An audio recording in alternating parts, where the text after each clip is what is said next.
Baik, bismillahirrahmanirrahim. Assalamualaikum warahmatullahi wabarakatuh. Halo teman-teman, ya selamat datang di channel HMJMTK Sains Alauddin Makassar. Pada kesempatan kali ini kita akan sharing-sharing mengenai materi dari salah satu mata kuliah kami di kampus UIN Alauddin Makassar, khususnya jurusan Matematika Fakultas Sains dan Teknologi.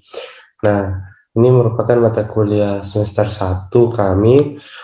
Di sini kita khususkan pada pada video kali ini kita akan membahas khususnya pada materi teori himpunan. Kemudian mungkin beberapa hal dari teori himpunan akan kita bahas pada hari ini, pada video kali ini. Nah, baik, materi sedikit mengenai teori himpunan ini, materinya langsung kami dapat dari dosen kami, yaitu Ibu Nur Aini SSI MPD, dosen Prodi Matematika Fakultas Sains dan Teknologi UIN Alauddin Makassar, dosen mata kuliah dasar-dasar matematika kami. Terus kemudian saya akan langsung dibawakan oleh saya sendiri, Muhammad Rizkul, dan saya sendiri selaku Kabid Humas dan Advokasi HMJMTK UIN Alauddin Makassar periode 2022. Nah, mungkin langsung saja masuk ke materi teori himpunan. Pertama, apa itu himpunan? Nah, sebelum masuk ke materi teori himpunan, kita harus mengetahui terlebih dahulu apa sih itu himpunan. Nah, himpunan adalah kumpulan objek yang dapat didefinisikan dengan jelas. Nah, kumpulan itu dapat berupa daftar koleksi, kelas, dan lain-lain. Nah, objek-objek ini disebut anggota atau elemen dari himpunan itu. Objek juga dapat berupa benda konkret atau benda abstrak seperti bilangan, abjad, orang, sungai, negara, dan lain-lain. Nah, contohnya seperti ini, kumpulan nama bulan yang dimulai dengan huruf J. Seperti kumpulan nama bulan yang dimulai dengan huruf J, Januari, Juli, Juni, seperti itu. Nah, kumpulan buah berwarna hijau. Nah, ada banyak nih buah yang berwarna hijau seperti mangga, belimbing, jambu, dan lain-lain. Nah, selanjutnya itu notasi himpunan. Nah, himpunan biasanya dinyatakan dengan huruf besar. Nah, himpunan itu biasa dinyatakan dengan huruf besar dan anggotanya dinyatakan dengan huruf kecil seperti ini, A, B, C, D, dan seterusnya. Ini huruf besarnya A, B, C, dan seterusnya. Nah, ada tiga cara untuk menyatakan suatu himpunan. Yang pertama itu mendaftar anggota-anggotanya di antara kurung kerawal. Nah, di sini kurung kerawalnya, mendaftar anggota-anggotanya di dalam di antara kurung kerawal. Nah, di sini kita lihat tadi himpunan P dinyatakan dengan huruf besar. Himpunan P yang anggotanya huruf kecil ini A, I, U, E, O di antara kurung kerawal. Nah, himpunan Q berupa angka 1, 3, 5, 7, 9. Nah, yang kedua, menyatakan sifat-sifat yang dipenuhi oleh anggota-anggotanya. Nah, sifat himpunan P yang tadi itu himpunan huruf vokal dalam abjad Latin. Nah, tadi kita lihat A, I, U, E itu merupakan huruf vokal dalam abjad Latin.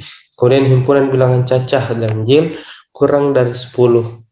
Nah, kalau kita lihat tadi bilangan cacah ganjil 1, 3, 5, 7, 9 merupakan bilangan cacah ganjil yang kurang dari 10. Kemudian menggunakan notasi pembentuk himpunan. Nah, di sini ada notasi pembentuk himpunannya, di mana himpunan P, X, di mana X adalah vokal dalam abjad Latin, adalah huruf vokal dalam abjad Latin. Nah, kemudian himpunan Q, X di mana X adalah bilangan cacah ganjil kurang dari 10.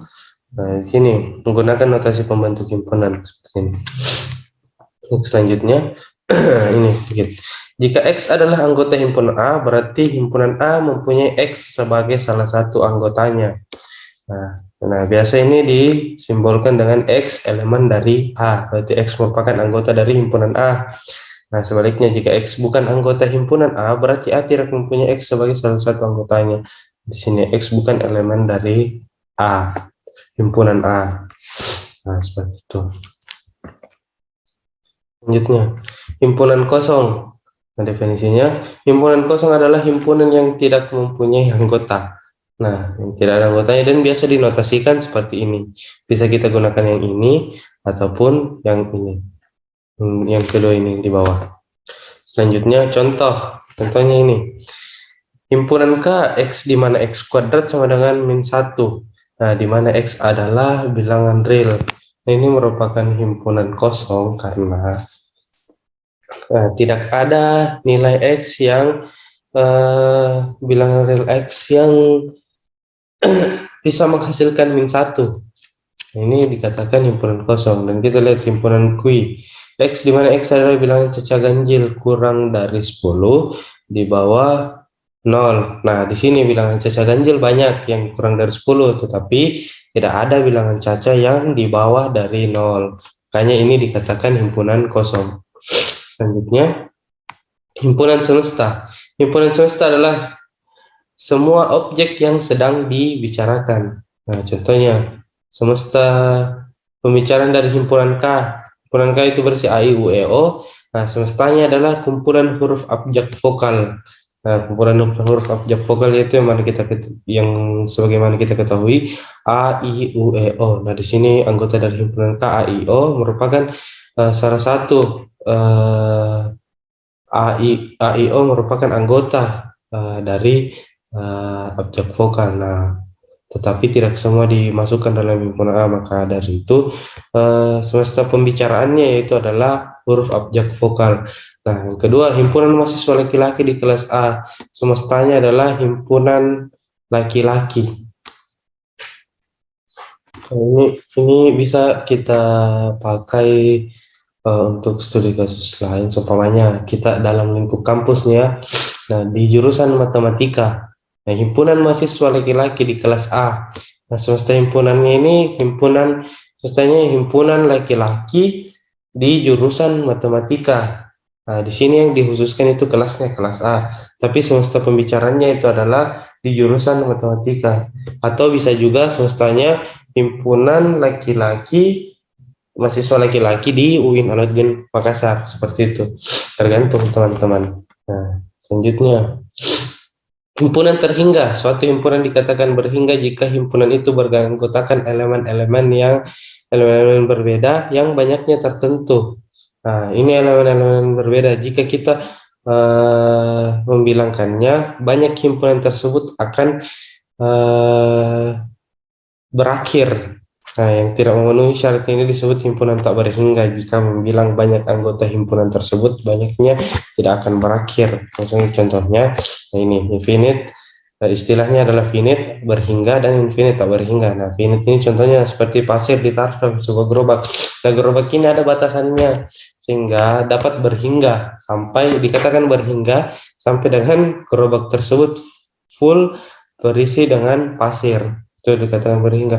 Nah, ini yang tak berhingga, himpunan bilangan genap asli. Nah, bilangan genap itu banyak, nah, tidak dibatasi. Ini dapat dikatakan berhingga apabila kita tambahkan notasi kata, yaitu kurang dari 10 misalnya. Nah, itu dapat bila himpunan bilangan genap asli kurang dari 10. Nah, itu kita dapat katakan berhingga. Selanjutnya, ini hasil penelusuran yang relasi antara himpunan. Nah, relasi antara himpunan ada yang pertama itu himpunan bagian atau subset. Definisinya itu himpunan A disebut himpunan bagian atau subset dari himpunan B jika anggota A juga merupakan anggota B. Jadi, jika ada salah satu anggota A bukan merupakan anggota B, maka himpunan A bukan subset dari himpunan B. Nah, langsung kita lihat contohnya. Himpunan Q 13579 dan C 135. Maka himpunan dari C 135 merupakan himpunan bagian dari Q. Nah, karena kita lihat anggota dari himpunan C 135 merupakan anggota dari himpunan Q juga 135 di sini. Maka dari itu C merupakan himpunan bagian dari Q, himpunan Q. Selanjutnya, himpunan yang sama. Definisi himpunan A dan himpunan B dikatakan sama jika dan hanya jika A subset B dan B subset A, di mana anggota dari A merupakan anggota dari B dan anggota dari B merupakan anggota dari A. Nah, seluruhnya ya, contohnya diketahui A, B, C, D, dan B, D, C, A. Nah, kita ketahui anggota himpunan A, anggota himpunan B terdapat A juga, C, D, dan seterusnya. Gitu. Maka dikatakan himpunan A sama dengan himpunan B. Selanjutnya, dua himpunan yang ekivalen. Bilangan kardinal himpunan A dan ukuran A adalah banyaknya anggota yang berbeda di dalam himpunan. Anggota yang berbeda di dalam himpunan. Contohnya, ini kita lihat X sama dengan A, B, C, D, di mana NX sama dengan 4. Karena anggota dari X, himpunan X ini sendiri terdiri dari 4. 1, 2, 3, 4. A, B, C, dan D. Itu jumlah 4. Definisi ekivalen itu sendiri, dua himpunan berhingga A dan B dikatakan ekivalen jika dan hanya jika banyak anggota dari kedua himpunan itu sama. Nah, contohnya lagi nih, A 1, 2, 3, 4, 5 dan B A, B, C, D, E. Nah, kita ketahui anggota dari himpunan A itu terdiri dari 5 anggota, 1, 2, 3, 4, dan 5, dan anggota himpunan B terdiri dari 5 juga, A, B, C, D, dan E. 5. Dinyatakan NA sama dengan 5 dan NB sama dengan 5. Maka A dan B ekivalen. Selanjutnya, himpunan lepas. Definisi dua himpunan A dan B dikatakan lepas jika dan hanya jika kedua himpunan itu tidak kosong dan tidak mempunyai elemen yang sama. Nah, ini anggota dari himpunan B, A, dan anggota dari himpunan B tidak boleh sama. Nah, harus berbeda dan tidak juga kosong. Tidak boleh kosong di antara salah satu dari keduanya, ataupun keduanya tidak boleh ada kosong. Nah, harus ada berisi, tetapi isinya berbeda. Contohnya, nih diketahui X sama dengan di mana X kuadrat ditambah 2X tambah 1 sama dengan 0. Nah, sehingga diketahui sederhanakan X sama dengan min 1 dan Y sama dengan X di mana X kuadrat dikurang X dikurang 6 sama dengan 0, X dikurang 3 X tambah 2, sehingga X sama dengan 3, min 2. Nah, himpunan X itu berisi min 1, himpunannya berisi 3, min 2. Nah, sehingga kita ketahui jumlah anggotanya berbeda, tetapi itu bukan yang pentingnya di sini, jumlah anggotanya yang isi dari anggota kedua himpunan ini tidaklah sama, seperti itu. Selanjutnya, nah di sini relasi antara himpunan ini digambarkan dari yang sebelumnya kita gambarkan dalam diagram Venn, di mana A subset B. Jadi semua himpunan semua anggota dari himpunan A, kita lihat A subset B, semua anggota dari himpunan A merupakan anggota dari himpunan B. Nah, selanjutnya diagram kedua, A ditambah B, di mana anggota A ditambah dengan seluruh anggota dengan B. Nah, di sini kita lihat daerah hasilnya itu yang berwarna biru di sini, himpunan A dan B. Nah, adapun ini yang tidak diarsir tidak terhitung, seperti itu. Selanjutnya, A sama dengan B. Nah, sebagaimana yang kita lihat di diagram tersebut, gambar diagramnya, semua anggota A merupakan semua juga anggota B.